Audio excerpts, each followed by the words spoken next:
No carb diet or zero carb diet பேர்லேருந்து தெரியும் உங்களுக்கு. எதுலலாம் கார்போஹைட்ரேட்டாக இருக்கோ எதுவுமே நம்ம சாப்பிடக்கூடாது அந்த டயட் ஃபாலோ பண்ணும்போது.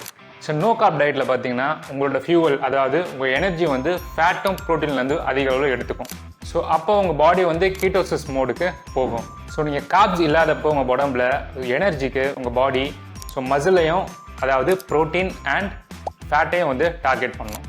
ஸோ சம்டைம்ஸ் வந்து இது வந்து கீட்டோசிஸ்ன்ற மோடுக்கு வந்து கொண்டு போகும். ரேப்பிடாக வெயிட் லாஸ் நடக்குதுன்னு சொல்கிறாங்க. அது உங்கள் பாடியில் இருக்க வாட்டர் லாஸில் தான் வந்து உங்களுக்கு அப்படி ரேப்பிடாக தெரியுது வெயிட் லாஸ் ஆகிற மாதிரி. பட் அது உங்கள் ஃபேட் லாஸ் கிடையாது. ஸோ கார்ப்ஸை கட் பண்ணும்போது அவங்க நிறைய விட்டமின்ஸ் அண்ட் மினரல்ஸ் வந்து லூஸ் பண்ணுவாங்க. ஸோ இது ப்ராப்பராக வந்து நம்ம பேலன்ஸ்டாக வந்து ஃபாலோ பண்ணிக்கணும். இந்த டயட் ஃபாலோ பண்ணும்போது நிறைய சைட் எஃபெக்ட் இருக்குது. அதாவது ஃபெட்டிக்காக இருப்பீங்க, டயர்டாக இருப்பீங்க, ஸோ கிரேவிங்ஸ் கிடைக்கும் உங்களுக்கு. உங்களால் கண்டினியூஸாக வந்து இந்த டயட்டை ஃபாலோ பண்ண முடியாது, ரொம்ப ஸ்ட்ரெஸ்ஸும் ஆவீங்க.